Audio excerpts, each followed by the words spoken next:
नमस्कार, मैं अशोक कुमार पांडे और स्वागत है आपका टीसीएच पर। स्क्रीन पर आप जो टूटे हुए मंदिर देख रहे हैं, ध्वंस मंदिर देख रहे हैं, उसे देखकर क्या याद आ रही है? भारतीय जनता पार्टी लगातार आपको गाना सुनाती रहती है कि औरंगजेब ने मंदिर तोड़ दिए, फलाना ने मंदिर तोड़ दिए थे, इन्होंने कर दिए थे। अभी डोभाल साहब कह रहे थे हमारे मंदिरों को तोड़ा गया, अपमान किया गया, इसका बदला लेना होगा। वो 300-400 साल पुरानी बात थी, ये वो मंदिर नहीं है। ये वो मंदिर है जिसको बनारस में डबल इंजन की सरकार ने तोड़ दिया है। बनारस के ऐतिहासिक मंदिर जो सैकड़ों वर्षों से बनारस में थे, उनको भारतीय जनता पार्टी की डबल इंजन सरकार में, जिसमें उत्तर प्रदेश में एक महंत गद्दी पर बैठे हुए हैं योगी आदित्यनाथ, उस सरकार ने तोड़ दिया है। और इनमें सबसे ज्यादा दर्दनाक बात है अहिल्याबाई होलकर के बनवाए हुए मंदिरों को तोड़ना। अहिल्याबाई होलकर के बारे में आप जानते हैं, टीवी पे एक सीरियल भी आया था, हो सकता है आपने देखा हो, इतिहास भी पढ़ा होगा। इंदौर की अहिल्याबाई होलकर ने बनारस में कई मंदिर बनवाए थे। बनारस से उनका जुड़ाव था, लगातार वो बनारस आती थी। और 1771 की बात है, 1771, जब उन्होंने ऐतिहासिक घाट पर, मणिकर्णिका के ऐतिहासिक घाट पर मंदिरों का निर्माण करवाया था। और ये ना केवल मंदिर है बल्कि हमारी ऐतिहासिक विरासत भी है, हमारी हिस्ट्री से जुड़े हुए ये मंदिर हैं। आप धार्मिक नहीं भी हैं तो इन मंदिरों को देखकर आपको याद आता है कि एक महिला शासक थी जिन्होंने न केवल उज्जैन के अंदर तमाम सारे निर्माण कराए थे, न केवल इंदौर को नए सिरे से बसाया था, बल्कि बनारस में भी मंदिरों का निर्माण कराया था और मणिकर्णिका घाट पर मंदिर बनवाए थे। ये सारे के सारे मंदिर तोड़ दिए गए क्योंकि नरेंद्र मोदी जी की सरकार को अपनी महत्वाकांक्षी परियोजना वहां पूरी करनी है। 18 करोड़ रुपए के लागत से शमशान घाट बनना है, जिसका भूमि पूजन 2023 में हुआ था। अब आप ये सोचिए कि अगर अहिल्याबाई होलकर के बनवाए हुए मंदिर या कोई भी मंदिर कांग्रेस की किसी सरकार में टूट गए होते, अगर समाजवादी पार्टी की सरकार में टूट गए होते, तो आज पूरी भारतीय जनता पार्टी, उसका आईटी सेल, गोदी मीडिया, राष्ट्रीय स्वयंसेवक संघ, ये सारे के सारे पागलों की तरह सबको हिंदू विरोधी कह रहे होते। जरा सी कोई बात हो जाती है, तमाशा हो जाता है। लेकिन ये कैसी सरकार आई है जो देवरिया में मजार तोड़ती है और बनारस में मंदिर तोड़ती है? ब्यूटिफिकेशन के नाम पर बनारस में सैकड़ों मंदिरों को तोड़ दिया गया। ये कौन से नए औरंगजेब, चंगेज खान और जाने कौन कौन हैं जो मंदिरों को लगातार तोड़ रहे हैं, मंदिरों का ध्वंस कर रहे हैं, ऐतिहासिक मंदिरों का 250-300 साल पुराने मंदिरों का ध्वंस कर रहे हैं? और कौन से भक्त हैं जिनको इस पर कोई दर्द नहीं होता? भक्त लोग दुनिया के हर चीज पर हल्ला मचाते रहते हैं। औरंगजेब की कब्र तोड़ने ये लोग जा रहे थे, लेकिन जब इनके अपने शहंशाह, अब प्रधानमंत्री और मुख्यमंत्री तो मैं क्या ही कहूं, बिहेवियर तो पूरा शहंशाहों वाला है। डमरू बजाने से लेकर सारा जो तमाशा है वो शहंशाहों, बादशाहों और राजाओं वाला है। शेंगोल लेकर हाथ में चलना, बस मुकुट पहनना बाकी रह गया है। वो भी किसी दिन मुकुट पहनकर राजगद्दी पर बैठ जाएंगे। इन शहंशाहों, बादशाहों, इन महाराजाओं, राजाओं के समय जब पुराने बने हुए मंदिर तोड़े जा रहे हैं, तो सारे के सारे भक्त कहां हैं? कहां है रूबिया लियाकत जी? कहां है अंजना ओम कश्यप जी, शिव अरूर जी और एक से एक सुधीर चौधरी और कौन कौन से जो गोदी मीडिया के शेर हैं? अब शेर तो क्या ही हैं, असल में क्या है आप जानते हैं। लेकिन ये सारे लोग अब क्यों नहीं चीख रहे हैं जब बनारस में मंदिर को तोड़ा जा रहा है? मंदिरों का इनका सारा प्रेम क्या सिर्फ वोट के लिए है? जब तक कोई मुस्लिम नाम ना आए तब तक मंदिर तोड़ दिए जाएं, शिव का लिंग बिखेर दिया जाए, मंदिर का गुंबद टूटकर गिर पड़े, इनको कहीं कोई फर्क नहीं पड़ता है। औरंगजेब का हिसाब इनको लेना है, इनको बाबर का हिसाब लेना है, इनको इब्राहिम लोधी का हिसाब लेना है, इनको तुगलक का हिसाब लेना है, इनको सबका हिसाब लेना है, लेकिन अंग्रेजों का हिसाब नहीं लेना है और अपना हिसाब नहीं लेना है जो लगातार मंदिरों को तोड़ते जा रहे हैं। मूर्तियां टूटकर मलबे में दब गईं, कुछ खुले में पड़ी मिली, एक शिवलिंग क्षतिग्रस्त हो गया, इतना सब कुछ हो गया और गोदी मीडिया खामोश पड़ा है, आईटी सेल खामोश पड़ा है। क्योंकि मैं बार बार कहता हूं, ना इनको धर्म से कोई लेना देना है, ना इनको मंदिरों से कोई लेना देना है, ना कोई इनकी आस्था है, ना कोई भक्ति है। ये सिर्फ और सिर्फ राजनीति के लिए सारा तमाशा करते हैं। मणिकर्णिका घाट की जो देख रेख है वो खासगी देवी अहिल्याबाई होलकर चैरिटीज ट्रस्ट करता है। उस ट्रस्ट के जो ट्रस्टी हैं, अध्यक्ष हैं यशवंत राव होलकर, जो होलकर परिवार के हैं, उन्होंने इस कार्रवाई का कड़ा ऐतराज जताया और कहा कि 10 जनवरी 2026 को बिना किसी पूर्व सूचना के वाराणसी नगर निगम के अधिकारियों के निर्देश पर कुछ ही घंटों में घाट का यह हिस्सा तोड़ दिया गया। यह पूरी कार्यवाही उस स्थान के इतिहास और सांस्कृतिक महत्व को पूरी तरह से अनदेखी करके की गई। ये भारतीय जनता पार्टी के शासन में हो रहा है कि 250-300 साल पुराना मंदिर तोड़ दिया जा रहा है और सारा का सारा गोदी मीडिया खामोश बैठा है। क्यों, ये आप सोचिएगा। देखिए, भारतीय जनता पार्टी के बारे में मैं बहुत साफ कह रहा हूं, ना इनको भारतीय संस्कृति से कोई लेना देना है, ना मंदिरों से कोई लेना देना है, ना ये धार्मिक है, ना इनको पूजा पाठ से कोई लेना देना है। ये पूजा पाठ, धार्मिक आस्था, ये सब का नाटक सिर्फ तभी करते हैं जब आपको वोट मिलना होता है। मैं आपको एक और किस्सा सुना देता हूं, उसके बाद सीधे प्रधानमंत्री मोदी पर चलूंगा। छत्तीसगढ़ की बात है। सूरजपुर जिले में वन विभाग में एक रेस्ट हाउस में नए साल की पार्टी का आयोजन किया गया था, जिसमें अश्लील डांस पर लोग ठुमके लगा रहे थे। इस बाबत जब छत्तीसगढ़ के कृषि मंत्री राम विचार नेताम से पूछा गया, उनके नाम में राम भी है और विचार भी है, तो उन्होंने कहा कि अश्लील डांस भी एक कला है। कई धार्मिक आयोजन स्कूलों में होते हैं, उसमें अलग अलग धुनों पर गर्ल्स डांस करती हैं।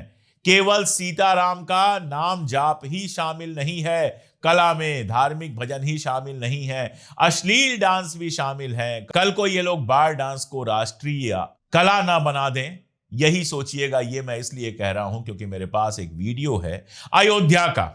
अयोध्या यानी राम जी की भूमि, अयोध्या यानी जहां पर इन लोगों ने राम मंदिर का निर्माण कराया और कहा जो राम को ले आए हैं, ये राम को ले आए थे। इनकी इतनी हैसियत थी कि ये भगवान राम को छोटा बच्चा बनाकर ले आ रहे थे, राम के बाप बन गए थे ये। जहां पर इन्होंने नॉनवेज पर बैन कर दिया कि अयोध्या की सीमा के अंदर नॉनवेज नहीं खाया जाएगा, जिसको धार्मिक नगरी का दर्जा दिया गया। उस अयोध्या में एक अयोध्या महोत्सव होता है और वो जो अयोध्या महोत्सव होता है उस पर प्रोफेशनल डांसर्स अश्लील डांस करती हैं मंच पर। जी, अयोध्या की धार्मिक नगरी में, भगवान राम की नगरी में, जिसको लेकर ये लोग पता नहीं कितने सालों से लगातार पॉलिटिक्स कर रहे हैं, वहां पर मंच पर नाच होता है, अश्लील नाच होता है अयोध्या महोत्सव के नाम पर। आप सोचिएगा अयोध्या का कितना सम्मान है इनके मन में।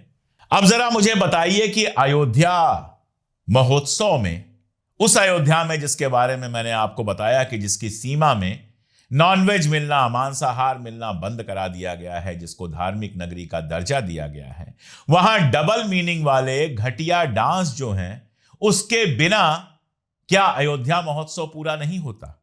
अयोध्या पूरी तरह से डबल इंजन, प्रदेश में भारतीय जनता पार्टी, देश में भारतीय जनता पार्टी, अयोध्या के मंदिर का मैनेजमेंट भारतीय जनता पार्टी के लोगों के पास। सैकड़ों एकड़ जमीन यहां से वहां हो गई, इतने सारे आरोप लगे, लेकिन किसी के खिलाफ कोई कार्रवाई नहीं हुई।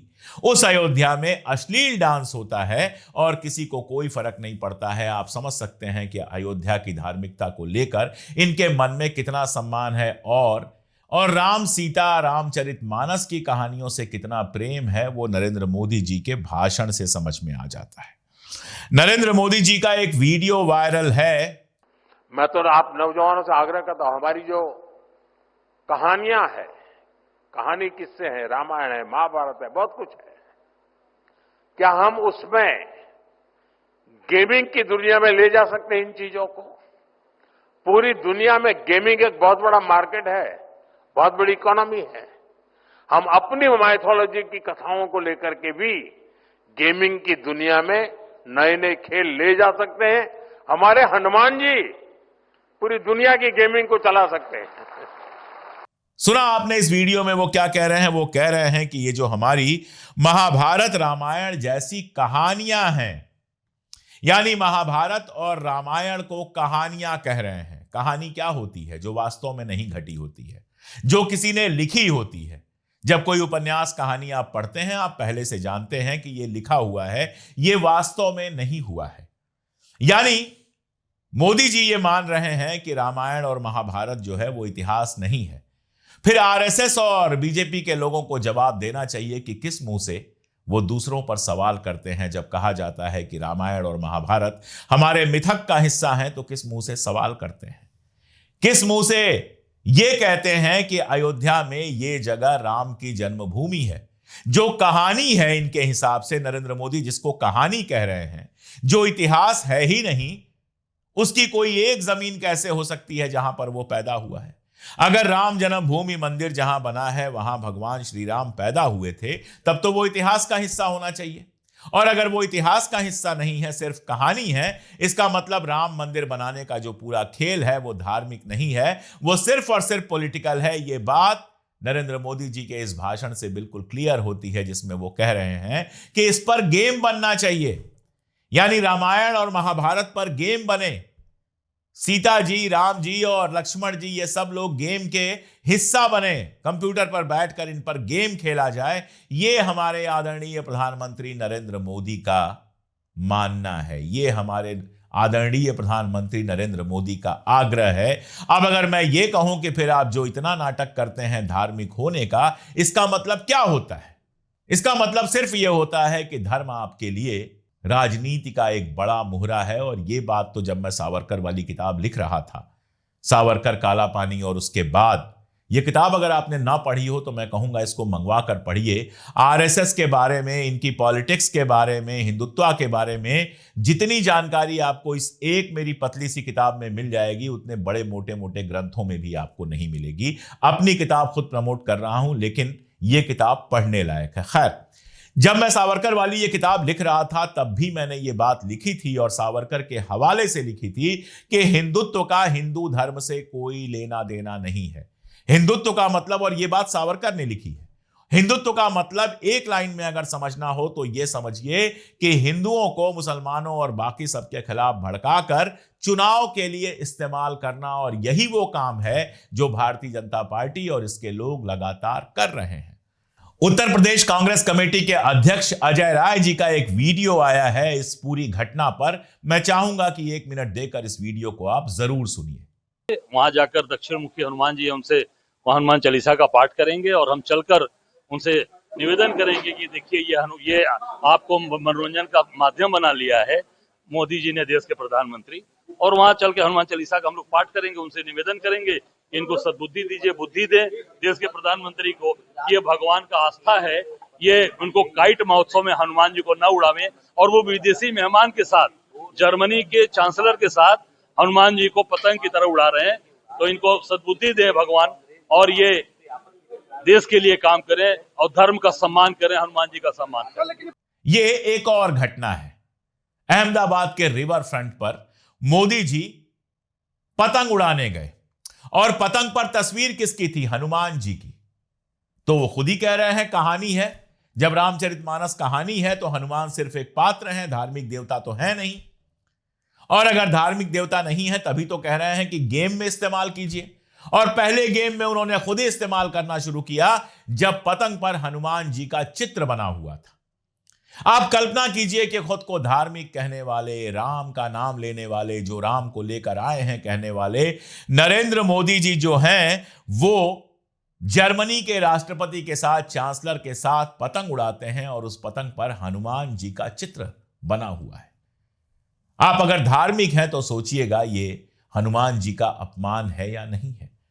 और अगर ऐसे ना सोच पाए तो ऐसे सोचिएगा कि अगर राहुल गांधी हनुमान जी के चित्र वाली पतंग उड़ा रहे होते तो सारा गोदी मीडिया और खुद मोदी जी उनके बारे में क्या कह रहे होते। यह भी ना सोच पाए यूपी के बिल्कुल हो तो सोचिए कि अगर अखिलेश यादव वो पतंग उड़ा रहे होते जिस पर हनुमान जी की तस्वीर लगी थी, तो भारतीय जनता पार्टी के नेता और योगी आदित्यनाथ उनकी किन शब्दों में आलोचना करते।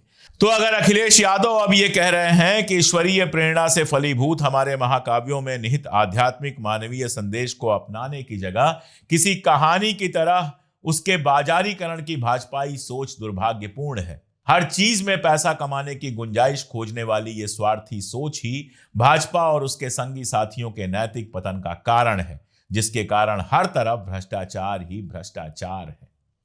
अब जरा आप सोचिएगा, राम से भी पैसा कमाना है, पहले वोट कमाना है, फिर पैसा कमाना है।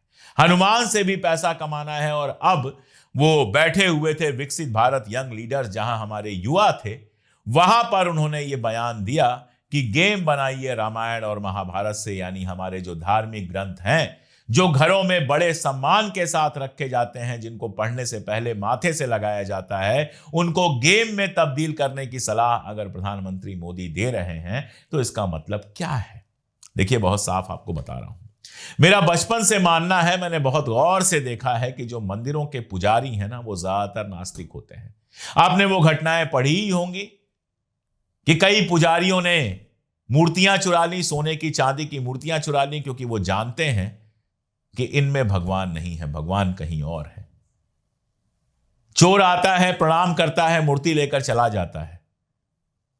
क्यों? क्योंकि वो जानता है इन मूर्तियों में भगवान नहीं है। अगर भगवान होते तो चुराना संभव ही नहीं होता। जितने बाबा पैदा हुए हैं जो दिन रात बड़ी बड़ी बातें करते हैं, अभी कल एक किसी सतुआ बाबा की तस्वीर आ रही थी, 2 विशालकाय बड़ी बड़ी कारों के साथ। मिडिल क्लास का आदमी जिंदगी में उनमें से एक कार भी खरीद नहीं पाता है। वैसी बड़ी बड़ी कारों के साथ फोटो खिंचा रहे थे जैसे कोई स्टार फोटो खिंचा रहा हो। उन कारों से चलेंगे, हेलीकॉप्टर से चलेंगे और उसके बाद उतर के आपको सिखाएंगे कि बच्चा, जीवन में कुछ नहीं है, लोभ मत करो, सब मोह माया है। दुनिया के लिए सब मोह माया है और दुनिया से जो चंदा मिले, पैसा मिले, दक्षिणा मिले, उससे बड़ी बड़ी गाड़ियां खरीदना, 5 स्टार होटल में रुकना और प्राइवेट जेट से घूमना मोह माया नहीं है। आपको क्या लगता है कि ये धार्मिक लोग हैं? कतई नहीं है। इनको पता है कि धार्मिक चीजें जो मैं बक रहा हूं उनका कोई मतलब नहीं है, वरना खुद पालन करते। गांधी जी की कहानी है बहुत पुरानी कि एक माँ एक बच्चे को लेकर आई और बोली, मेरा बच्चा गुड़ बहुत खाता है, आप इससे कहिए गुड़ छोड़ दे। गांधी जी ने कहा 15 दिन बाद आना। 15 दिन बाद गई, उन्होंने प्यार से बच्चे को समझाया और बच्चे ने गुड़ खाना कम कर दिया, छोड़ दिया। मां ने पूछा कि आपने 15 दिन पहले क्यों नहीं ये बात कही थी? तो गांधी जी ने कहा था कि मैं खुद गुड़ बहुत ज्यादा खाता था, जब तक मैं खुद ना छोड़ दूं दूसरों को कैसे कह सकता हूं। तो जो खुद मोह माया ना छोड़ पाए, वो दूसरों को मोह माया छोड़ने के लिए अगर कह रहा है तो वो सिर्फ फ्रॉड है। आप देखिए, जितने बाबा हैं आपके, वो एक छोटा सा लड़का जिसको स्कूल में होना चाहिए, पोर्शे कार में अपने बाप के साथ चल रहा है, वो किसकी कमाई है?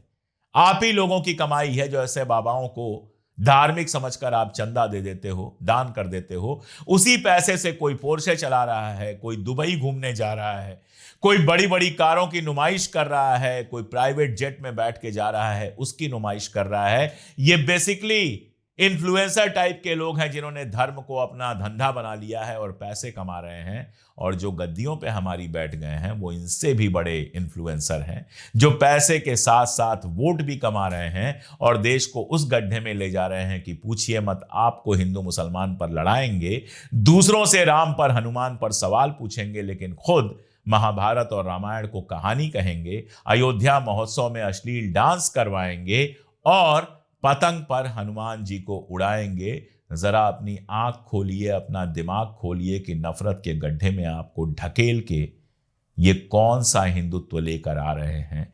क्या 70 साल में किसी प्रधानमंत्री ने कभी हनुमान वाली पतंग उड़ाई थी? और ये सोचिए कि 70 साल में हिंदू खतरे में नहीं आया, लेकिन अभी जब प्रधानमंत्री से लेकर मुख्यमंत्री से लेकर सब हिंदू हैं, तो अचानक हिंदू खतरे में क्यों आ गया? इसलिए आ गया कि जब खतरा होगा तभी आप सारे अपने दुख दर्द भूलकर एक पार्टी को वोट देंगे। आपको लगेगा कि भैया नौकरी नहीं मिली, कोई बात नहीं, बेरोजगारी है, कोई बात नहीं, गरीबी है, कोई बात नहीं, महंगाई है, कोई बात नहीं, सारी दुनिया में बेइज्जती हो रही है, कोई बात नहीं, अब्दुल की चूड़ी टाइट है, इतने में हम खुश हैं। आपको ये झुंझुना थमा दिया गया और बाकी अय्याशी बाबाओं की चल रही है, नेताओं की चल रही है और आप उसी पागलपन में लगातार नष्ट हो रहे हैं। सोचिएगा अगर सोच पाए तो, वरना जो गालियां देना आपको सिखा दिया गया है, कमेंट में गाली देकर निकल जाइएगा। और जिसको मेरी बात सही लगे वो कमेंट में समर्थन जरूर करे और साथ में इस वीडियो को अपने दोस्तों और रिश्तेदारों तक भी जरूर भेजें। आज के लिए इतना ही, बहुत शुक्रिया।